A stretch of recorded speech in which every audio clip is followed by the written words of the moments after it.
ప్రకాశం జిల్లా పొన్నలూరు మండలం రాజోలపాడులో లబ్ధిదారులకు ఎన్టీఆర్ భరోసా పింఛన్లను పంపిణీ చేశారు మంత్రి డిఎస్బివి స్వామి. దేశంలోనే అధిక మొత్తంలో సామాజిక భద్రతా పింఛన్లు ఇస్తున్న ఏకైక రాష్ట్రం ఆంధ్రప్రదేశ్ అని పేర్కొన్నారు. సూపర్ 6 సూపర్ హిట్ అయిందని చెప్పారు. జగన్లా తాము ప్రజలను మోసం చేయడం లేదన్నారు. ఎన్నికల్లో ఇచ్చిన అన్ని హామీలు అమలు చేస్తున్నామన్నారు.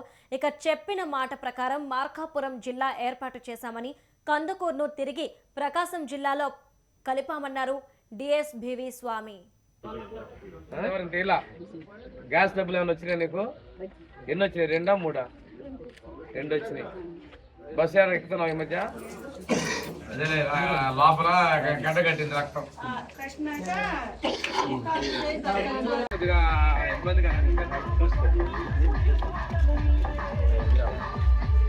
చెప్పులే పడలే. 1000 రూపాయలు కాదు, 4000 లెక్క పెట్టుకో. ఎంత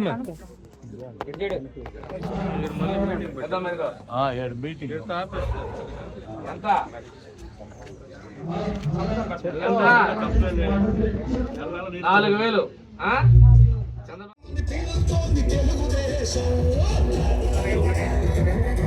పవన్ కళ్యాణ్ గారు, అదే విధంగా చంద్రబాబు నాయుడు ప్రభుత్వానికి జనసేన ఎన్ని కూడా కలిసి సహకారంతో చెప్పిన ప్రతిపత్తి చేస్తున్నాం.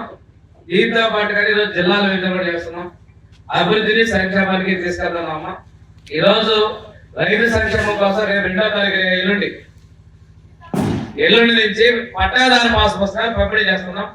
దానికి కూడా తహసీల్దార్ గారికి ముందే చెప్పినాం, సబ్ కలెక్టర్ గారు కూడా ఏమన్నారు, ప్రతి గ్రామంలో పెట్టి సార్ ఈకేవైసీ చేసి అదే రోజు స్పాట్, ఒకరోజు షెడ్యూల్ లేట్ అయినా స్పాట్ లోనే ఈకేవైసీ చేసి అవి అందజేసే విధంగా మళ్ళీ ఆఫీస్ చుట్టూ తిరగబడే ఉద్దేశంతో ముఖ్యమంత్రి గారు నిర్ణయం తీసుకున్నారు.